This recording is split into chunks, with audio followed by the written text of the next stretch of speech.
They threw his jacket on the ground and stole his seat, but when his name was announced, the whole party stopped breathing. Darius Holt didn't think twice when he draped his jacket over the back of that chair. He was only stepping away for a minute, just long enough to greet the host and grab a glass of sweet tea. The engagement party in Tempe, Arizona was louder than he expected, full of friends, coworkers of coworkers, and people who seemed determined to treat a backyard celebration like a red carpet event. But Darius didn't mind. He wasn't here to be seen. He was here because the groom asked personally. But the moment he worked his way back through the crowd, weaving between tables and laughing conversations, he stopped short. His chair was taken. Not just the chair, his jacket was on the ground. His seat was occupied by a couple who looked way too comfortable to be apologizing anytime soon. The man had a sharp haircut and a watch that tried too hard. The woman sat beside him, tilting her head in a way that suggested she believed every room belonged to her. Darius blinked, calm but confused. He stepped closer. "Hey," he said, keeping his voice warm. "Sorry, this was my seat. I left my jacket there." The woman didn't even look at him at first. The man glanced up, slow and dismissive, the way someone glances at a waiter they don't plan to tip. "Oh," the man muttered, giving a half smile that wasn't really a smile. "Yeah, we're actually saving this spot." Darius pointed gently to the jacket on the ground. "Right, but I was sitting here. I just stepped away." The woman finally looked at him. She raised her brows as though she'd been interrupted during something very important. "We're saving it for someone," she said plainly. "There are chairs open in the back." It wasn't what she said, it was how she said it. Darius felt the shift. Not anger, just clarity. He saw the way they sized him up in half a second, the way they decided he wasn't someone whose seat mattered. He didn't make a scene. He didn't raise his voice. That wasn't him. But there was a tiny pause before he replied, and anyone who knew him well would have recognized it. That pause meant he was choosing patience. "I understand," he said slowly, "but that seat was mine." The man smirked, lifted his drink, and replied, "Well, it is what it is." A few nearby guests glanced over, not enough to intervene, just enough to notice something was off.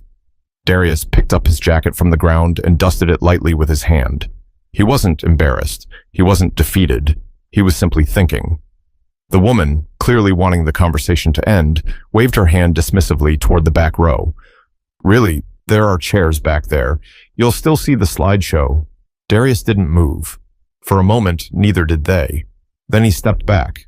Not because they told him to, but because he didn't want to push a moment that didn't deserve his energy. But as he stood there, holding his jacket, a funny thing happened. Someone across the yard caught sight of him and started walking toward him. Someone who knew exactly who Darius was and why this night mattered far more than the couple sitting in his seat could have imagined. But the couple didn't notice that person approaching, and that's when everything quietly began to shift. Hours before the seat drama, Darius Holt had been in a completely different mindset.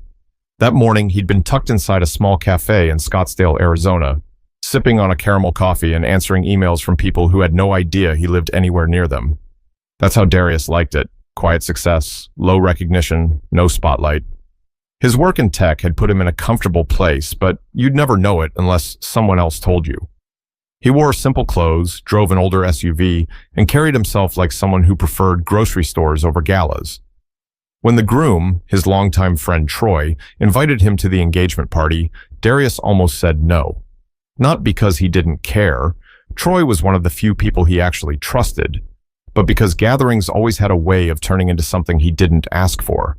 Attention, conversations he didn't want, people sizing him up. Still, Troy insisted. "Man, I need you there," he'd said over the phone. "You helped me more than you know. Just show up, eat something, smile, that's it." So Darius agreed. By the time he arrived that evening, the backyard was already full. Strings of warm lights stretched across the space, a slideshow of photos flickered on a projector screen, and tables overflowed with finger foods. Kids ran around chasing each other while adults tried not to spill their drinks. It was the kind of event where the music was just loud enough to make you repeat yourself every time you spoke. Troy spotted him almost immediately. "There he is," Troy said, pulling him into a quick hug. "Man, I'm glad you made it." Darius smiled. "Wouldn't miss it." They talked for a few minutes. Work, life, wedding plans, before Troy was pulled away by another relative who needed a photo. Darius laughed. waved him off, and started looking for a place to sit. That's when he found the chair, a simple folding chair tucked near the middle, close enough to the slideshow to see everything clearly. He laid his jacket across the back of it and sat for a moment, listening to the mix of laughter and conversation around him. It felt good to just blend in. A woman nearby accidentally bumped his knee with her purse and apologized with a quick laugh. "My bad.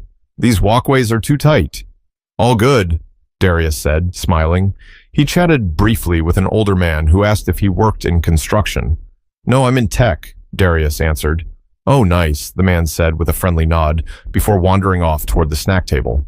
The whole atmosphere felt harmless, familiar. Darius stood to grab a drink, keeping an eye on his seat so he could slide right back into it when he returned. He wasn't thinking about anything but the tea he was about to pour. And while he stood at the drink station, he overheard two people behind him talking, voices he didn't recognize. "Did you hear?" one asked. "They said that investor guy is here tonight." "Yeah," the other replied. "Apparently he's the reason they could afford this whole setup." Darius looked down at his cup, amused. Nobody ever expected the investor to look like him, and he liked it that way. But when he turned to head back to his seat, tea in hand, he saw two strangers settling into the spot where he'd been sitting minutes earlier. His jacket lay on the ground like it meant nothing, but he hadn't met them yet, and he didn't know their names.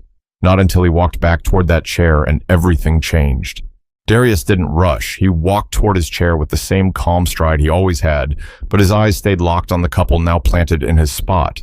The man leaned back like he owned the place, one ankle crossed over his knee, while the woman scrolled through her phone with a bored expression. Darius glanced down. His jacket was still on the ground, half stepped on. He stopped right in front of them. "Excuse me," he said, keeping his tone even. "That was my seat." The woman didn't answer. She lifted her eyes just enough to glance at him, then dropped them back to her phone. The man had the nerve to look annoyed that Darius had spoken to him at all. "Yeah," the man muttered, waving a hand lazily. "We're saving it for someone." "For who?" Darius asked. The woman sighed, finally looking at him as if she'd been waiting for the right moment to sound irritated. "For someone important," she said. "You can find another seat. There's a row open in the back." There it was again. That subtle sting wrapped inside a smile that wasn't a smile. Her eyes didn't just dismiss him, they judged him. Darius didn't react immediately. He thought about Troy, about the simple night he expected to have, about the last thing he wanted, a confrontation in the middle of someone else's celebration. "I was sitting here," he repeated. "I left my jacket." He picked it up off the floor, brushing off the bit of dust. Some guests nearby quieted their conversations just a little, pretending to mind their own business, but clearly listening. The man shrugged. "Well, we're here now." It wasn't loud. It wasn't rude in the traditional sense. But the disrespect was woven so tightly into their tone that it almost sounded polite if you didn't listen closely. Darius pressed his lips together for a second. "What's your name?" he asked calmly. The man answered with a smirk. "Evan, and this is Marissa." Neither of them offered a handshake. They didn't ask for his name. Evan just leaned farther back in the chair that wasn't his. "Nice to meet you," Darius said anyway. "But you're in my seat." Marissa tucked her hair behind her ear and gave a little laugh. "Look," she said, "we're waiting for someone who needs to sit up front. You'll still see the slideshow from the back. It's really not that serious." Not that serious. It was a phrase people used when they expected you to swallow disrespect without reacting. Darius kept his voice level. "I don't mind if your friend sits somewhere else. I just want my seat back." "Right," Evan replied, "but we're comfortable here. I'm sure you understand." The arrogance tasted thick in the air. A woman at the next table watched the exchange, her eyes bouncing between them. At one point, she opened her mouth, maybe to step in, then closed it again, deciding this wasn't her battle. Darius took a slow breath. He could insist. He could push the point. He could make a scene. But he didn't. "All right," he said quietly, slipping his jacket over his arm. Evan smiled like that was some kind of victory. "See, there you go," Marissa added. "Enjoy the slideshow." Darius didn't answer. He took a step back, feeling eyes on him from a few directions. People weren't talking, but they were paying attention. He found an empty spot against the side fence, leaned there for a moment, and let his pulse steady. It wasn't about a chair. It never was. It was about the instant judgment in their voices, the quick decision that he wasn't someone worth respecting. He watched Evan and Marissa continue chatting, clueless and comfortable, acting like nothing had happened. And maybe to them, nothing had. But there was someone else walking his way now. Someone who had seen the exchange differently. Someone who wasn't about to let the couple's behavior slide, not after recognizing who Darius actually was. But Evan and Marissa still had no clue, and that ignorance was about to set the stage for something they could never have prepared for. A few minutes passed, and Darius stood near the fence, sipping his drink and watching the crowd shuffle in their seats. He thought maybe the awkward moment would fade, that Evan and Marissa would go back to minding their own business, and the night could move on. But that's not how things played out, because the moment they spotted him standing off to the side, alone, holding his jacket, they didn't stay quiet. Marissa leaned toward Evan and whispered something, but not nearly soft enough. "He's still standing there," she murmured. "Why doesn't he just sit somewhere else?" Evan snickered. "Maybe he thought we'd move if he stared long enough." Darius heard every word, though he pretended not to. The couple's table mates exchanged looks, some uncomfortable, some pretending they hadn't heard anything at all. A young woman, sitting 2 chairs down from Evan, finally spoke. "You know," she said gently, "he really was sitting there first." Marissa turned to her with a look that mixed annoyance and entitlement. "And," she said, "we're saving the seat." "For who?" the woman asked. Evan straightened up slightly, as if preparing to impress someone. "For our business partner," he said, lowering his voice a bit like he was sharing a secret worth money. "He's supposed to stop by, someone who actually matters for our future." The woman's smile thinned. "Still doesn't mean you should throw someone's jacket on the ground." Marissa laughed, short and sharp. "Please, it's a party, not a courtroom." "That's not the point," the woman said, quieter now. "It was rude." Evan's jaw shifted a little, pride stinging. "Look, we're trying to build something real. We can't have our partner shoved in the back row. If that guy wanted the seat so badly, he should have stayed in it." Darius felt the sting of that one, but he stayed where he was. He wasn't about to get into a tug-of-war over a chair with 2 adults who acted like uninvited teenagers at a barbecue. A few feet away, another guest, a man named Rodney he'd met once or twice, walked over to Darius with a half smile. "You good?" Rodney asked. Darius nodded. "Yeah." "Looked like those 2 were giving you trouble." Darius chuckled softly. "They're saving the seat for someone important." Rodney shook his head. Funny how people define that word. Before Darius could respond, Evan raised his voice just enough to be overheard. "Marissa, did you send the pitch deck to the guy from Austin? He said he wanted something polished before we meet next week." "Yeah," she said. "And you know what would help us look even more prepared? Meeting that investor tonight. If he sees we belong up front, it sets a tone." Darius's brow lifted slightly. Investor, tonight. He didn't say anything out loud, but the irony settled on him like warm air. Rodney lowered his voice. "They're talking about the guy funding the community center project, aren't they?" "Sounds like it," Darius replied. Rodney gave him a look, wide-eyed, almost amused. "And they don't know?" "No," Darius said. "Not even close." The host, Troy, moved around the crowd with a microphone, trying to gather attention for a quick announcement. People quieted down slowly, shifting in their seats. Evan straightened his shirt and whispered to Marissa, "This is it. They might introduce him soon. Make sure he sees us up front." She adjusted her hair and smiled, proud of herself for holding the seat. "We're exactly where we should be." Rodney shot Darius a look that said everything without words. Darius just sighed. He wasn't angry. He wasn't plotting revenge. He simply knew the truth had a way of walking into a room without needing permission, or a seat up front. Troy tapped the microphone twice. "All right, everyone," he said. "Give me 30 seconds. I want to thank someone really special tonight. Someone who helped make this engagement party possible." Evan and Marissa both sat up straighter, practically glowing with anticipation. Troy continued, "And someone who stepped up big time for the new community center fund." Marissa clasped her hands together. Evan exhaled like the moment he'd been waiting for his whole life had arrived. But the name coming next would hit them harder than anything they'd expected. But before Troy said it, the crowd needed to settle, and that silence only made what happened next even sharper. Troy stood near the projector screen, smiling as the crowd started to quiet down. The clinking of glasses slowed, conversations faded, and eyes drifted toward him with curiosity. The warm lights above gave everything a soft glow, and for a second, the entire backyard felt still. Meanwhile, Darius stayed by the fence, shoulders relaxed, face unreadable. He never liked having attention pointed at him, not even when it came from people who respected him.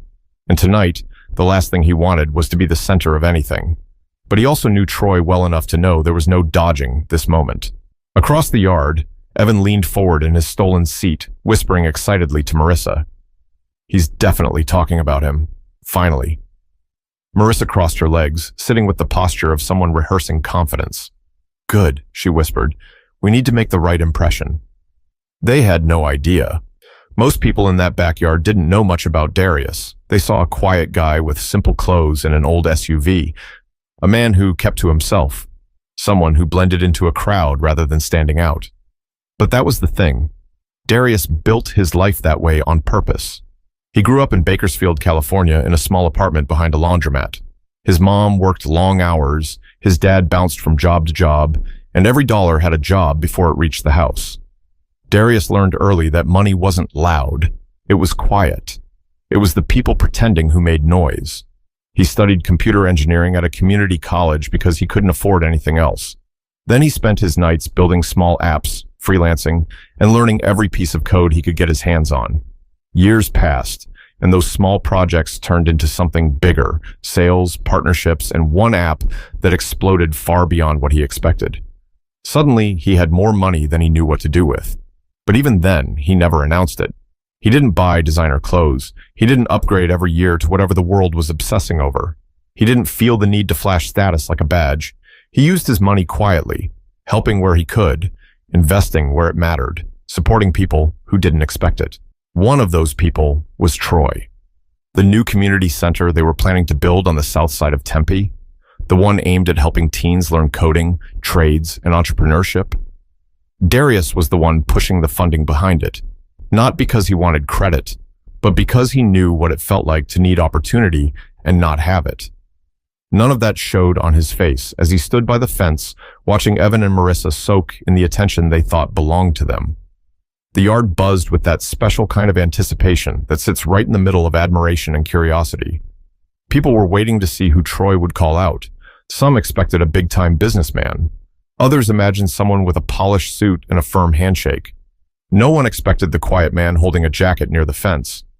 Rodney, still standing beside him, gave a low chuckle.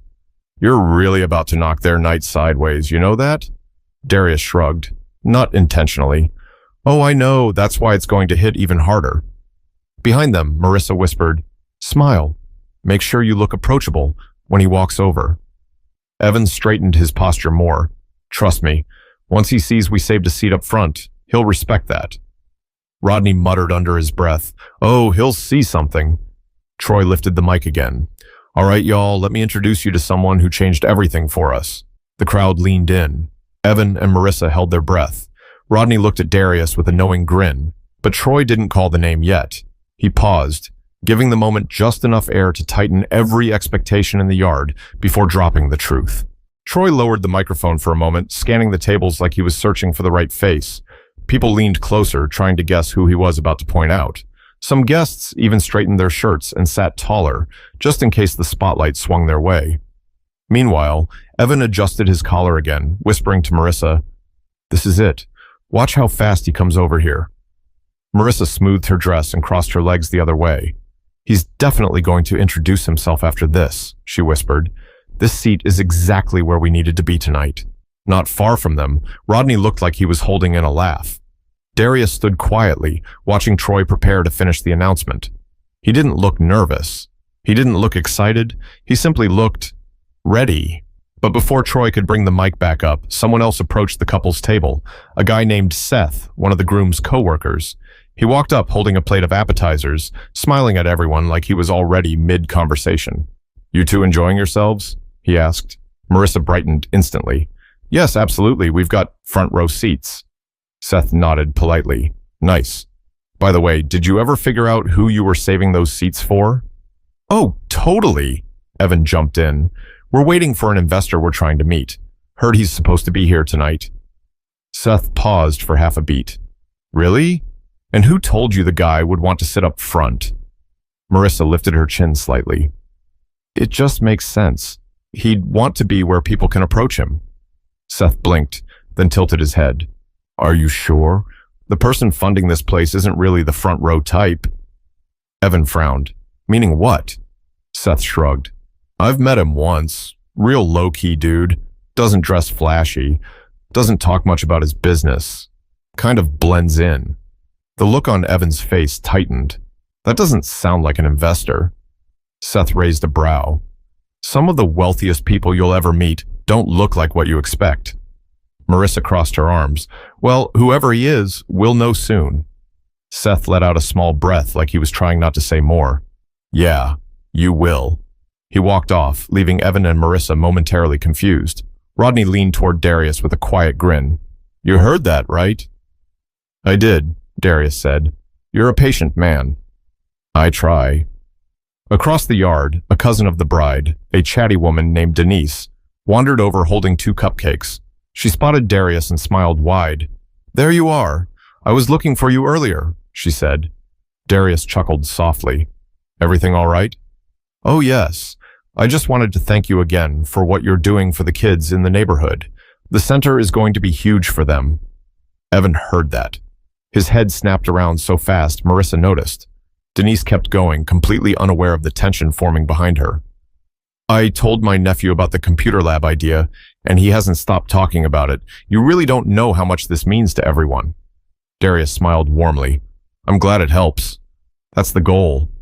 Denise nodded, patted his arm, and walked back toward the dessert table. Evan's expression had changed. Subtle, but noticeable. He leaned toward Marissa. What did she mean by that? Marissa shrugged. She probably thinks he volunteers or something. But Evan didn't look satisfied with that answer. His eyes stayed locked on Darius now, like he was suddenly trying to solve a puzzle he didn't realize he'd been handed earlier. Troy finally raised the microphone again. All right, everyone. Thanks for waiting. I promise I won't take long. I just want to acknowledge someone who has completely changed the direction of our community project. Someone who stepped in, believed in us, and gave us the support we didn't think we would get. People turned their bodies toward him. Evan leaned forward so far his chair squeaked. Marissa placed a hand on her chest like she was preparing for her close-up. Rodney folded his arms and glanced sideways at Darius. Troy continued. This person didn't ask for recognition. They didn't want their name in lights. But we wouldn't be standing in this amazing space tonight without them. Evan whispered, Get ready. And across the yard, Troy's eyes finally found the man he'd been looking for. He smiled, lifted the mic, opened his mouth. But what came out next wasn't the name Evan and Marissa were waiting for, and their entire table felt the shift the second Troy spoke. Troy took a breath, lifted the microphone, and said the name as clearly as if he were announcing a championship winner. Everybody, please help me thank Darius Holt. For 2 full seconds, the backyard didn't move. Not a blink, not a sip, not a whisper, just silence. Then, like someone pressed play again, the reaction started rolling through the crowd. Heads turned sharply toward the fence. Mouths parted without sound. A couple of relatives even clapped before they realized no one else had started yet. And right in the middle of all of it, Evan and Marissa whipped around so fast their chairs scraped the concrete. They stared at Darius, who stood exactly where he had been the whole time, holding his jacket and watching the moment play out with the calmest expression in the entire yard. Troy waved him forward. Darius, man, don't just stand back there. Come up here. People shifted to clear a path. Some guests smiled wide. Others whispered to each other, trying to piece together how the quiet man near the fence was the one responsible for everything tonight. Evan's voice cracked. Marissa, is he serious? That can't be the guy. Marissa didn't answer. Her eyes were glued to Darius, confusion and disbelief mixing on her face like 2 colors she didn't know how to blend. Rodney gave Darius a gentle nudge. Go on, they're waiting. Darius nodded and stepped forward, moving through the crowd slowly. People patted his shoulder, whispered thanks, smiled at him like they'd just discovered a secret they should have known all along. And at the center of it, Evan sank farther into the chair he stole, looking smaller by the second. As Darius approached, Troy grinned and shook his hand. Everybody, this is the man right here. Without him, the new community center wouldn't be happening. We owe him a whole lot. Applause broke out. Real applause this time, loud and warm. Marissa swallowed hard. Evan, we threw his jacket on the ground. Evan didn't blink. I know. And we told him to sit in the back. I know. And we said the seat was... I know, Marissa. She sank back, covering her mouth. Her confidence had evaporated, leaving only embarrassment and the realization that she'd misread absolutely everything. Troy continued, Darius has been funding the early construction, the equipment, the programs, everything. He even helped us lock in the venue tonight. And trust me, he didn't want any of this attention, but we weren't about to let him hide. The cheers grew louder. Darius smiled politely but didn't raise his hands or soak in the praise. He just nodded, grateful but humble, like he always was. Meanwhile, people near Evan and Marissa's table began shifting their chairs away, not dramatically, but enough to create space. A few gave the couple looks that said a lot without words. Someone whispered, "That's the guy they were rude to." Another shook her head slowly. Marissa leaned toward Evan. "This is bad," she whispered. Evan ran a hand over his face. "No, this is worse than bad." Back at the front, Troy handed the microphone to Darius. "Say something, man. Doesn't have to be long." Darius held the mic gently, looking around the backyard. "I appreciate all of you," he said. "Really. But I didn't do this for recognition. I just want the kids in the neighborhood to have chances I didn't." The crowd let out another warm wave of applause, but the couple who took his seat didn't clap. Instead, they sat frozen, watching the reality sink deeper and deeper into their stomachs. Darius handed the mic back to Troy and stepped aside, but before he could fully move away, Troy motioned him toward the couple's table. "Oh, Darius," he said, "you should talk to them. They've been trying to meet the investor all night." The yard erupted into a quiet sea of, "Oh no, wow, and this is about to get awkward." Evan and Marissa looked like they wanted the earth to open and swallow them whole. Darius walked toward them with the same calm steps he'd had all evening. Evan scrambled to stand. Hey, he stammered. We, didn't know." Marissa nodded aggressively. "We had no idea, really." Darius looked at them softly, not angry, not smug, just steady. "I know you didn't," he said. Evan swallowed. "We saved the seat for someone important." Darius lifted one shoulder in a small, almost gentle shrug. "Guess I just didn't look important enough." They couldn't respond. There was no response. But the real lesson hadn't been spoken yet, and that moment was coming next. Evan and Marissa stood there, stuck between apology and panic, trying to piece together how the night slipped so far out of their hands. The crowd had already begun shifting back into normal conversation, but the energy around their table was different. Heavy, uncomfortable, honest. Evan tried again, clearing his throat like the right words might magically show up. "Listen, we messed up. Badly. We shouldn't have talked to you the way we did." Marissa nodded quickly, her voice quieter than it had been all night. "It wasn't right. We judged you before knowing anything, and we made assumptions we shouldn't have." Darius studied them for a moment, not to make them squirm, not to hold power over them, just to understand what kind of people they were when the mask finally came off. "It's okay to have bad moments," he said calmly. "But it's not okay when those moments come at someone else's expense." Marissa lowered her eyes. "We're really sorry." Darius gave a slow nod. "I hear you." Evan took a breath, trying to salvage any dignity he still had. "If there's any chance we could restart, maybe explain our business idea." Darius didn't raise his voice or make a scene. He simply answered with honesty most people never hear. "Tonight wasn't the time for that," he said. "And the way you treated me earlier, it tells me all I need to know about how you treat people when you think they're not useful to you." Evan's face dropped. Marissa looked away. Rodney, who'd been standing nearby, just in case things escalated, stepped closer with a small smile.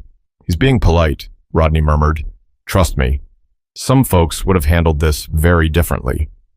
Darius turned to leave, but before he walked off, he added one last thing. "There's nothing wrong with wanting success, but you can't build anything real if you treat people based on what you think they're worth. That always catches up to you." With that, he walked away, not triumphant, not bitter, just done with the moment. Evans sank slowly back into the chair he never should have taken.